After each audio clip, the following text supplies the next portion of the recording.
The Republican debate, controversy over FBI surveillance, an 11-year-old charged with manslaughter, and crisis in the Great Lakes. What a week. Stay put. MiWeek starts right now. Detroit Public TV is supported by Business Leaders for Michigan, announcing open registration for the Michigan CEO Summit, November 12th at the Westin Book Cadillac Detroit. Keynote speaker is Tom Kelly, leader of a global design firm helping organizations innovate and grow. Motivational speakers, networking opportunities, and creative inspiration. That's the Business Leaders for Michigan CEO Summit, November 12th at the Westin Book Cadillac. Info at businessleadersformichigan.com/events. Funding is also provided by Delta.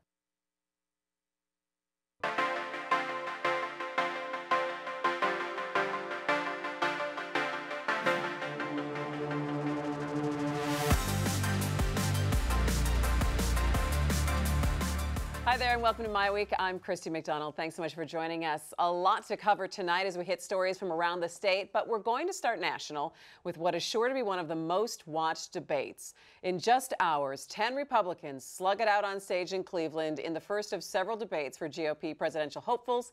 Donald Trump's potential antics aside, what issues are we looking at? Will anyone really get a chance for an in-depth answer? And is there a better way for people to get to know these candidates? It's enough to start with, so let's bring in our MiWeek contributors this week. Nolan Finley of the Detroit News, and sitting in for Stephen this week is Nancy Kaffer. She's a columnist at the Detroit Free Press. Guys, it's good to see you. Nancy, welcome back to MiWeek. It's good to see you. It's good to be back. You've had a busy summer. There's been no shortage of news. They've been keeping you busy. What are you talking about?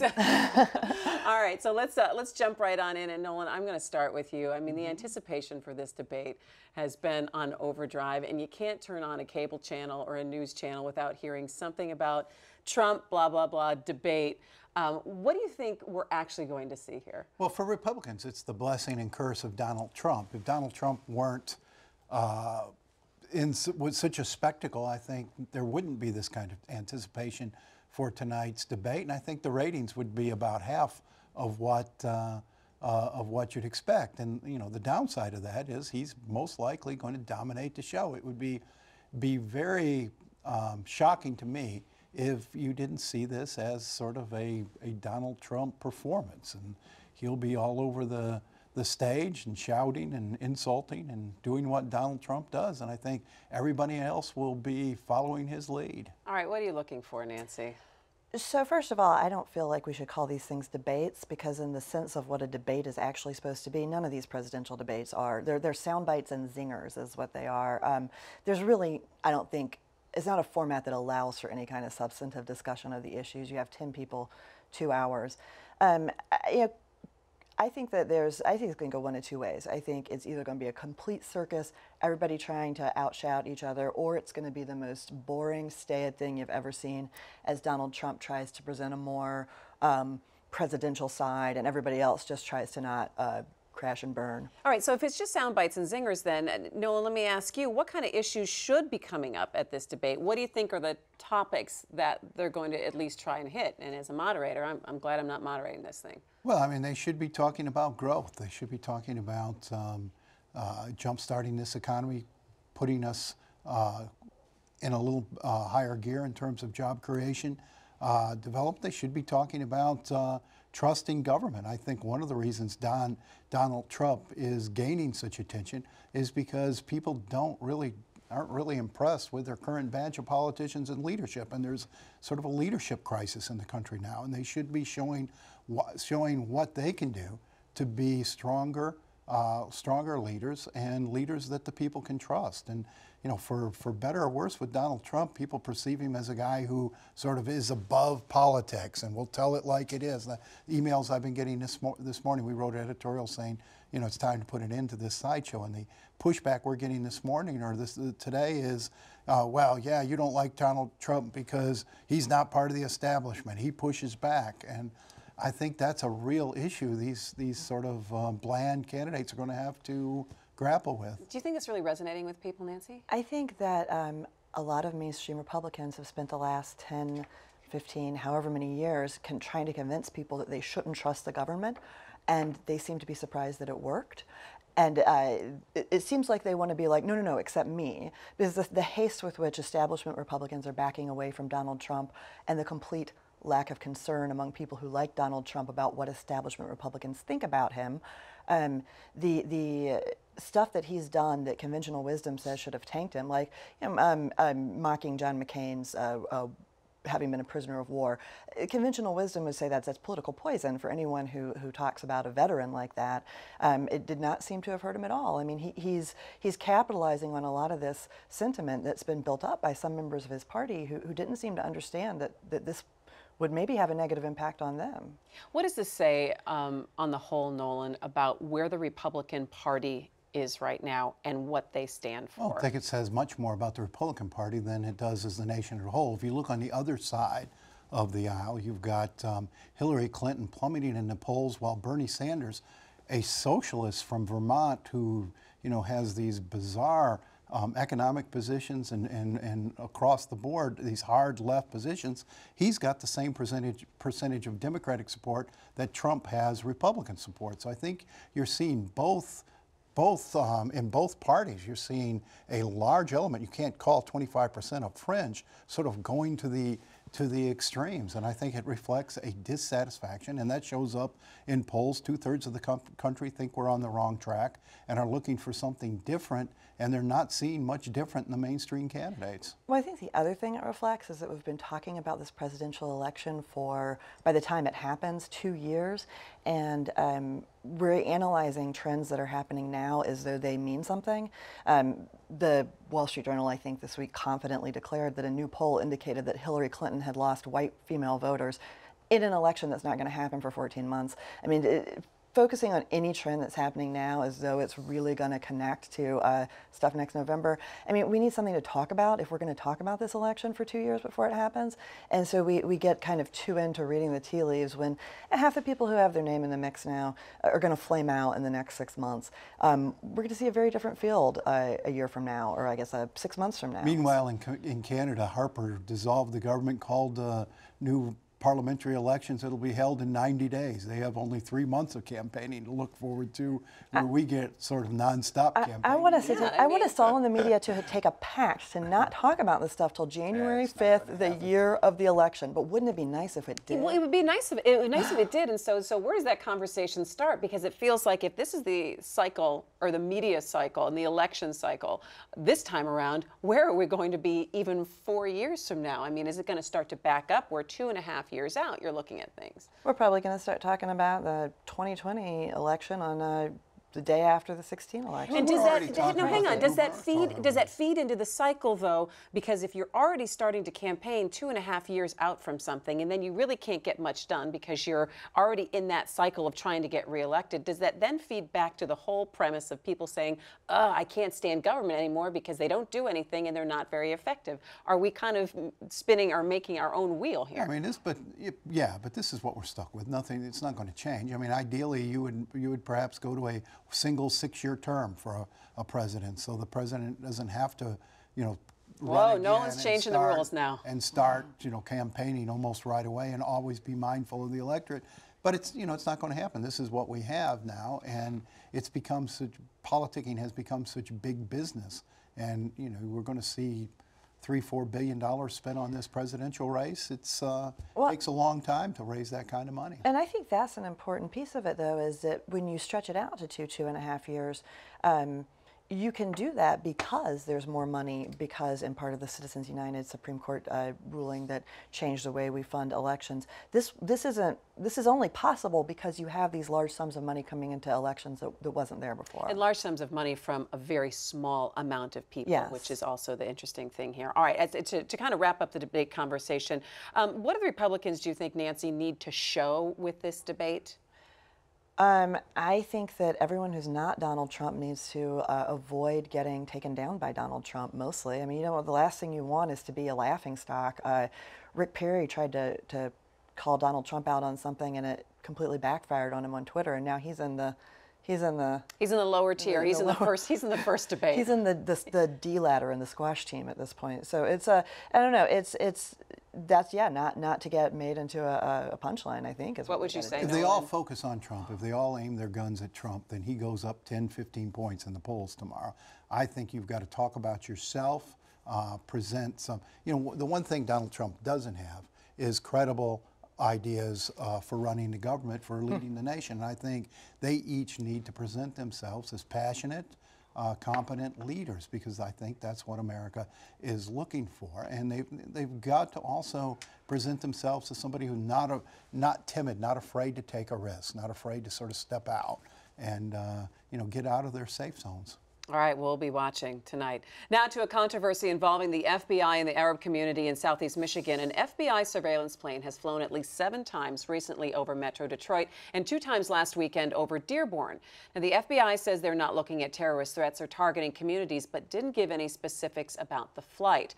Community leaders are not happy. The big question is, what is the FBI looking for? And obviously, they can't tell us exactly, but they did have a meeting on Wednesday night with members of the Arab community, and also Representative Debbie Dingell was there as well. The fact that they met with community leaders so quickly, Nolan, what does that signal to you? Well, I mean, they're trying to diffuse the sort of pushback on this, but I mean, this is the problem with the unaccountable mass surveillance, the era we're in, where we sweep up all sorts of data, where we mine all sorts of data, and the trade-off is supposed to be that we're being kept safe from terror. But I don't think there's been enough accounting to show if that's really the case or not. They told the community that this was a specific terrorist threat. If so, wouldn't we all be glad if they diffused it? But if it's just out there mining data, Big Brother type spying on the citizens of the country, I'm uncomfortable with that. Can you blame the reaction of the community, Nancy? I think it's understandable. A lot of people, to be fair, not people in this area, but people around the country have fixated on Dearborn because of its large Arab American population, as though it must be a troubled place, it must be the epicenter of some sort of horrible plot. You see articles of people who, in other places who are convinced that Dearborn's under Sharia law, that there's, the day of 9/11, there were those false reports that there were Arab Americans in Dearborn dancing in the streets, that kind of thing. People can't seem to get over this idea that it's this place where plots brew and bad people live.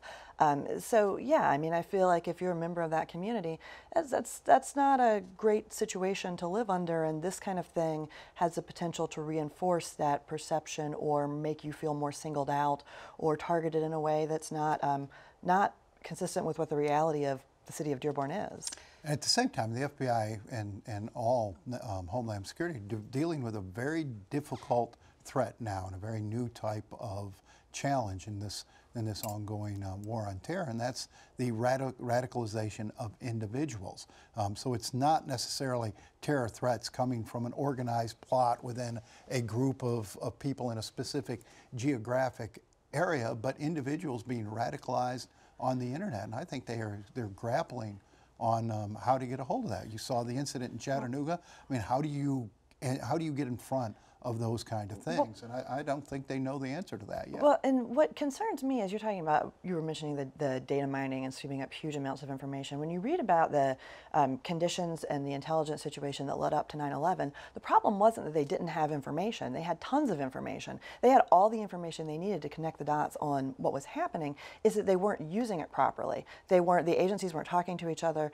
Well, there were firewalls in place to prevent them. Correct, and we've done some work on correcting some of those issues, but what I am more interested in, rather than having them accumulate more data, is whether or not they're using the data that they have in the most effective way.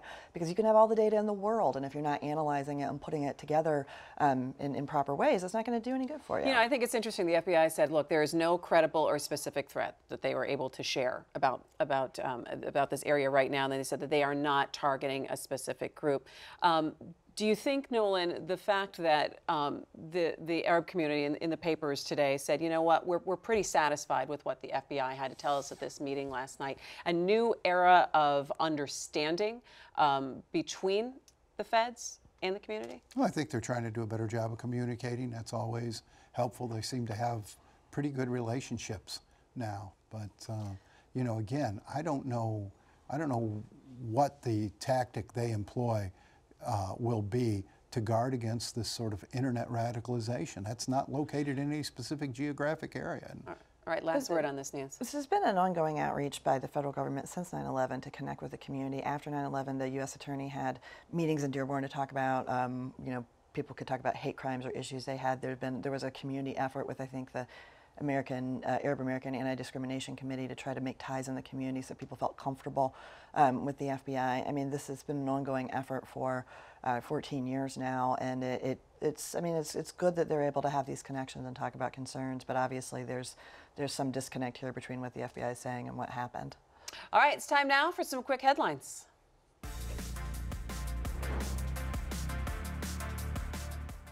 There are a few headlines to touch on this week that I saw coming out of specifically Detroit, and starting with the 11-year-old who was just charged with manslaughter in Detroit with the shooting of a 3-year-old. And Nolan, we haven't seen someone this young, I think, since Nathaniel Abraham, and you don't really see even across the country young offenders this young charged. And nor should we. I mean, this kid is not capable of forming in his mind a credible intent to harm another child. I wonder why, and I don't know, I assume we'll see it, why the father wasn't charged. I mean, it was his gun that was left unsecured, his gun that the boy got access to. I don't see how you can charge an 11-year-old. Kim Worthy said, well, the facts demanding it. The fact is, it's an 11-year-old child who in court couldn't even pay attention to the proceedings. And they are going to be pushing for a competency hearing for him. But Nancy, what was your take on that when you first saw it? I think an 11-year-old is old enough to understand what death is and what guns do, but I don't understand how charging an 11-year-old makes sense in this situation. The criminal intent piece, the really connecting actions to long-term consequences is not something 11-year-olds are great at, and it's going to be really interesting to see what the justification for these charges is, because I'm not, on the face of it, I'm with Nolan, I'm not getting it. Yeah, I think it kind of takes everyone aback. And it doesn't seem like there's a good outcome here regardless. Yeah, but he's being charged as a juvenile right now, though. Let's move on. The other thing that we are watching right now is in Wayne County today, actually, and we do tape our show a little bit earlier than when it actually comes on at 7:30 at night here on Detroit Public Television. But the Wayne County commissioners, they're all sitting down and trying to say if they're going to agree with what Warren Evans wants, a consent agreement for the county. How do you see this all shaking out? I think they'll agree to a consent agreement. I think the last thing they want is an emergency manager. While they have choice, do they really have any other choice? Then a consent agreement? I mean, they have obviously emergency management, bankruptcy, mediation, I think but they'll pick the consent agreement. The key, though, is whether they can live with it and whether they can implement it and whether they'll do the hard things and make the hard choices that need to be done. This is not going to be an easy process for them, either politically or financially. The county's going to have to take some real hits to get out of this mess. Do they have a lot of choice, Nancy? This is the path that they should go down. I think they have to go for a consent agreement, but the key is whether or not they can make it work. The Detroit consent agreement was not as clear as it could have been. It didn't outline specific goals in a very actionable way, and then the mayor and the council couldn't get it together to move forward on those things. They have, I don't see any other choice, but a consent agreement has to be very specific, very clearly articulated goals, and then the commission and the executive have to go together on it, or else it's not going to work. All right, so that's the big question. Are the personalities in line here to be able to do that, Nolan? I don't know. I think Warren Evans seems to have a good relationship with the governor. I don't know how his relationship is with the county commission. They seem to be asserting themselves, as they should. I mean, they're elected officials too. They represent a constituency. But I think what you're going to have to see here, you can't fix Wayne County's problems with tinkering. You're going to have to see some really massive changes in the county, some fire sales of assets and properties. Wayne County government owns a lot of land throughout the county. I think that all's got to go up on the block. It's a new day for Wayne County. The revenue that's coming in the door doesn't support the cost of government and doesn't look like it will for a long, long time.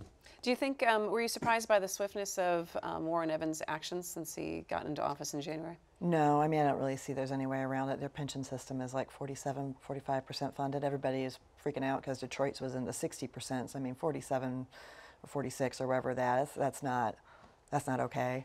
Yeah. All right, well, one other thing that I saw, the M1 rail project, if you were hoping to hop on in December of 2016, it's not going to happen. So it's been delayed until the spring of 2017. Is that just kind of just what's plagued this project? It's just taken so long to kind of get to this point. You know, it was a big, ambitious project. And, you know, it's not the first public works project we've seen go longer than anticipated. A year is sort of a little bit of a surprise, but I guess they ran into some safety regs that they had to work around and what have you. And it's a little disappointing because it's a mess downtown this summer. And I was hoping that by this sometime next year that would be cleaned up. But I mean, it really is. That construction in the heart of downtown in the summer months is, I'm not sure why they didn't push that either to the spring Last or the 15 fall. seconds, Nance, for your impressions. Has there ever been a public works project that came in on deadline? I mean, Well, you know, that's actually, probably the not. Michigan Highway Department's been doing a pretty good job of bringing things in on time. If you look at that 96 project last year, but Well, we'll see. All right, I hate to cut you off, but we have to keep moving. Finally tonight, a look at a crisis looming in the Great Lakes that could impact drinking water and the multi-million-dollar blue economy that Michigan depends on. It was just 1 year ago that algae blooms in Lake Erie contaminated water for hundreds of thousands of Michigan and Ohio residents. This year, the blooms are even worse. And just 2 weeks ago, Michigan Congresswoman Candace Miller and Congressman Tim Walberg announced legislation to reduce pollution that feeds the algae. And scientists are closely monitoring the water to see what happens next. Take a look. Dr. Tim Davis is anxiously watching the actors gather for a drama he hopes will not play out. Dr. Davis is an ecologist with the Great Lakes Environmental Research Laboratory. His specialty, harmful algae blooms. The organism that dominates these blooms in the lake is called microcystis, and it produces the toxin microcystin, which is what caused the Toledo water shutdown last year. This was the scene a year ago on the southern shore of Lake Erie. 400,000 people in Ohio and in southeast Michigan were left without drinking water for 3 days. The cause? A bloom of toxic algae that covered the surface of the lake in blue-green slime, making the water unusable for drinking, bathing, or swimming. Algae blooms in Lake Erie are not a new phenomenon. They were a constant problem during the 60s and 70s when the lake was heavily polluted. What is new is one of the causes of the blooms: agriculture. Tons of chemical fertilizers are sprayed on farm fields. Not all of the fertilizer is absorbed into the soil, and during heavy spring rains, the remainder flows off of fields into streams, down rivers, and out to the lake. The fertilizer is loaded with phosphorus, an algae superfood. Mix phosphate runoff with warming temperatures due to climate change, and you've got the perfect recipe for an algae bloom. 2014 was not the worst algae bloom on record or the largest. The largest bloom occurred in 2011 when 2,000 square miles of the lake's surface were covered in green gunk. Dr. Jeffrey Reuter has researched Lake Erie for 40 years. The bloom in 2011 really got everybody's attention. That bloom was 2.5 times worse than anything we'd ever seen before. I'd never seen a bloom that when you hit it with a boat, it actually slowed you down. It was that dense. The bloom in 2014 was significant because it happened unusually early. Weather conditions helped wind and waves push the bloom toward shore, where it parked over the intake for Toledo's municipal water supply and pumped more and more toxins into the water. Once the toxins reached harmful levels, water from the lake became unsafe and unusable. The economic impact of the bloom was swift. Tourism is a multi-billion-dollar industry on the Lake Erie coast. Empty beaches meant no one buying sunscreen, picnic food, or ice cream from local businesses. Fishing charters ground to a halt. Revenue disappeared. Paul Pachowski is a fishing charter captain on Lake Erie. The water quality influenced my customers' perception of Lake Erie. I had to actually move out of this end of the lake and move to another area that wasn't so deeply impacted by the bloom. And that costs. I mean, you're chasing around after fish that are farther away, harder to catch, and out of their normal patterns. Michigan and Ohio were not the only areas affected by the algae bloom. Algae blooms are a Lake Erie issue, making them an international issue. This is Pelee Island, the largest island in Lake Erie, 22 miles off the Ohio shore on the Canadian side of the lake, and home to 300 people who depend on the lake for a living. At the end of August 2014, an algae bloom shut down the island's water supply. The inhabitants of Pelee Island and the visitors they depend on were without drinking water for almost 2 weeks, 4 times as long as the residents on the lake's southern shore, severely damaging the island's seasonally dependent economy. Imagine if a bloom that large happened this year near Cleveland. That's why Dr. Davis is so anxious. As climate change continues to occur, these types of events, these harmful algal blooms, will become larger, more frequent, and potentially more toxic. Heavier than normal rains have caused tons of phosphorus to pour into Lake Erie, and a large bloom is growing in the middle of the lake. All the signs point to an algae bloom that will be as severe, if not worse, than 2011.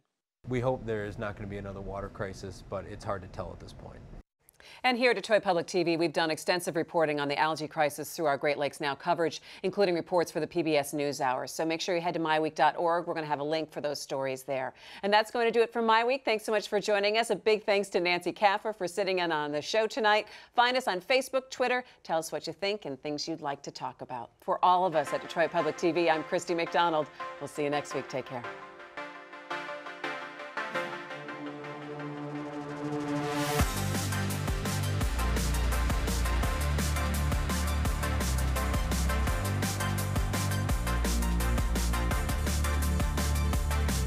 Detroit Public TV is supported by Business Leaders for Michigan, announcing open registration for the Michigan CEO Summit, November 12th at the Westin Book Cadillac Detroit. Topics include trends that could affect your bottom line and how well Michigan is doing in attracting and growing good-paying jobs. A great lineup of speakers, networking opportunities, and creative inspiration. That's the Business Leaders for Michigan CEO Summit, November 12th at the Westin Book Cadillac. Info at businessleadersformichigan.com/events. Funding is also provided by Delta,